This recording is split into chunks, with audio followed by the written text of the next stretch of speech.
ہماری ویڈیوز دیکھنے کے لیے ہمارے چینل صراط جنت کو سبسکرائب کریں۔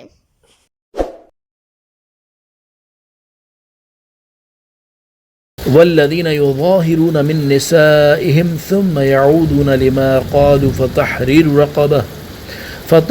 رقبة من قبل أن يتماسا ذلكم توعظون به والله بما تعملون خبير۔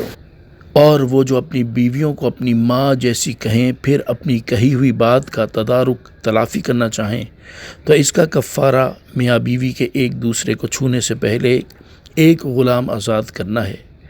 یہ وہ ہے جس کی تمہیں نصیحت کی جاتی ہے اور اللہ تمہارے کاموں سے خوب خبردار ہے۔ تفسیر صراط الجنان۔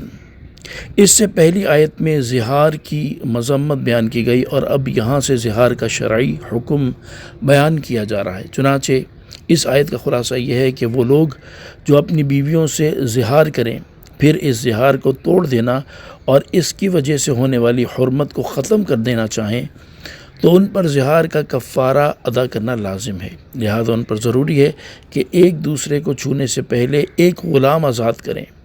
یہ وہ حکم ہے جس کے ذریعے تمہیں نصیحت کی جاتی ہے تاکہ تم دوبارہ زہار نہ کرو اور اللہ تعالیٰ کے عذاب سے ڈرو، اور یہ بات یاد رکھو کہ اللہ تعالیٰ تمہارے کاموں سے خبردار ہے اور وہ تمہیں ان کی جزا دے گا۔ لہذا اللہ تعالیٰ نے تمہارے لیے شریعت کی جو حدود مقرر کی ہیں ان کی حفاظت کرو اور کسی حد کو نہ توڑو۔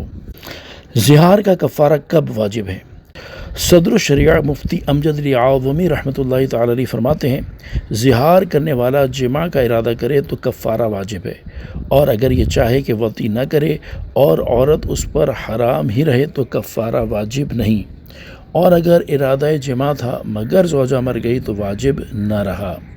جب غلام پر قدرت ہے اگرچہ وہ خدمت کا غلام ہو تو کفارہ آزاد کرنے ہی سے ہوگا، اور اگر غلام کی استطاعت نہ ہو، خواہ ملتا نہیں یا اس کے پاس دام نہیں، تو کفارے میں پے در پے یعنی مسلسل 2 مہینے کے روزے رکھے، اور اگر اس کے پاس خدمت کا غلام ہے یا مدیون یعنی مقروض ہے یا دین یعنی قرض ادا کرنے کے لیے غلام کے سوا کچھ نہیں، تو ان صورتوں میں بھی روزے وغیرہ سے کفارہ ادا نہیں کر سکتا بلکہ غلام ہی آزاد کرنا ہوگا۔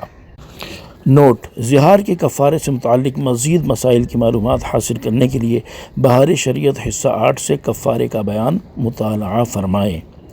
صلو علی الحبیب صلی اللہ تعالی علی محمد صلی اللہ تعالی علیہ وآلہ وسلم۔